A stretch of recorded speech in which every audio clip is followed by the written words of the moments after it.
Sveiki, čia Linas Midimums. Dažnai manęs klausia, kaip reikia įdėti į audio failą tekstą. Tai nėra sudėtinga. Pirmiausia, atsiverčiam internetą ir susiraskim, kad ir šitą aš buvau daręs, dėjęs, bet aš parodysiu, kaip įdėti. Nusikopijuojam tekstą, paskui su Ctrl plus C. Nukopinam pas savęs, išeinam, atsiverčiam per Winampą šitą failą. Va, jis čia atsirado pas manęs. Spaudžiu 2 kartus,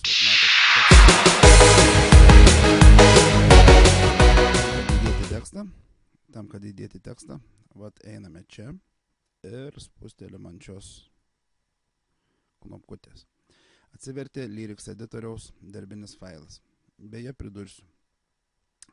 Šitą dalyką galima įdėti, tik instaliavę pas savęs nemokamą pluginą Lyrics Editor.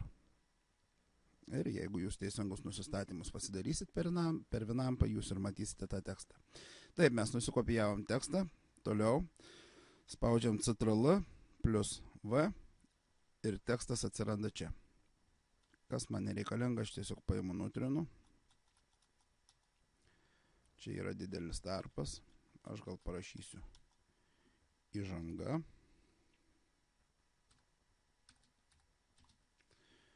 Toliau, kas man dar čia aktualu, sakykime,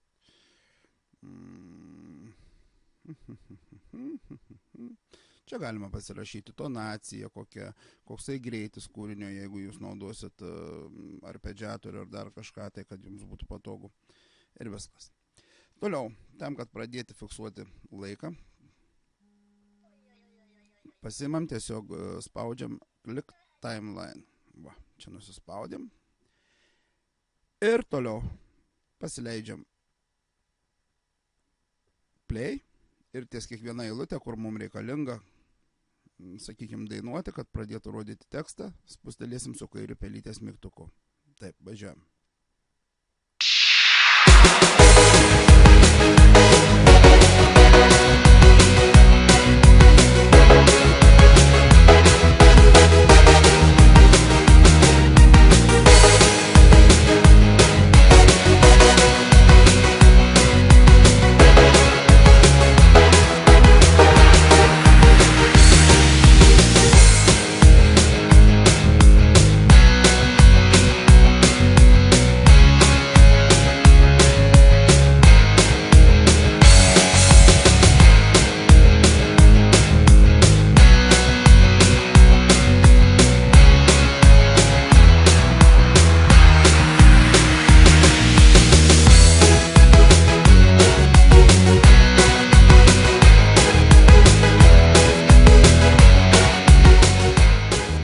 Dainą ir suštampuojam nuo pradžios iki galo, kur reikalinga užsirašom progrojimas, kur nereikalinga, kada įstojimas ir taip toliau ir taip toliau.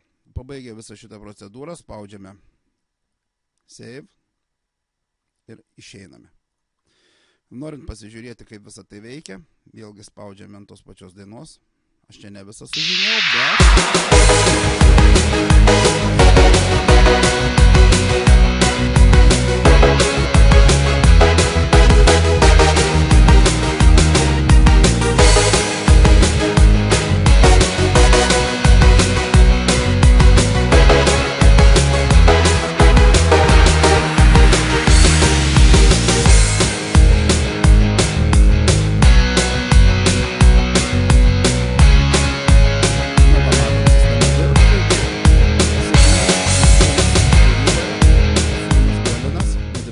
iki kitų susitikimų.